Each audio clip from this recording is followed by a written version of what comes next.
Hello everyone, আসসালামু আলাইকুম। সবাই আশা করি ভালো আছেন। আজকে আমি যে প্রোডাক্ট আপনার জন্য নিয়ে আসছি এটা গ্রে কালারের কম্বিনেশনে, দেখতেই পাচ্ছেন। এটা হচ্ছে নাইকি জুম ইয়ারের একটি প্রোডাক্ট।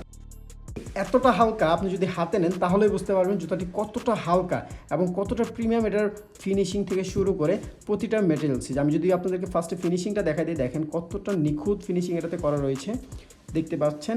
এবং জুতাটির আপার অংশে কিন্তু ব্রেথেবল পার্ট ব্যবহার করা হয়েছে এবং মেশ ফেব্রিক ব্যবহার করা হয়েছে, যার ফলে আপনি যদি দীর্ঘ সময় জুতাটি পরে থাকেন আপনার পায়ে কিন্তু কোনো রকম ঘামের সৃষ্টি হবে না। এই জুতাটি মূলত যারা রানিং করেন, জগিং করেন অথবা যারা রেগুলার ইউজের জন্য চাচ্ছেন তাদের জন্য একদমই পারফেক্ট একটি জুতা। এবং এই জুতাটি আপনাদের কমফোর্টের কথা চিন্তা করে কিন্তু দেখেন এখানে খুবই সফট একটা প্যাডিং ব্যবহার করেছে এবং খুবই সফট ইনসোল ব্যবহার করেছে, সাথে খুবই সফট টাং ব্যবহার করা হয়েছে। এই জুতাটি হতে পারে এই শীতের জন্য আপনার জন্য বেস্ট একটি চয়েস। তাই আর দেরি না করে নিচে সম্পূর্ণ ডিটেলসগুলো ফিল আপ করে আপনি অর্ডার করে ফেলুন। সম্পূর্ণ ক্যাশ অন ডেলিভারিতে নিতে পারবেন। ধন্যবাদ সবাইকে, ভালো থাকবেন। আসসালামু আলাইকুম।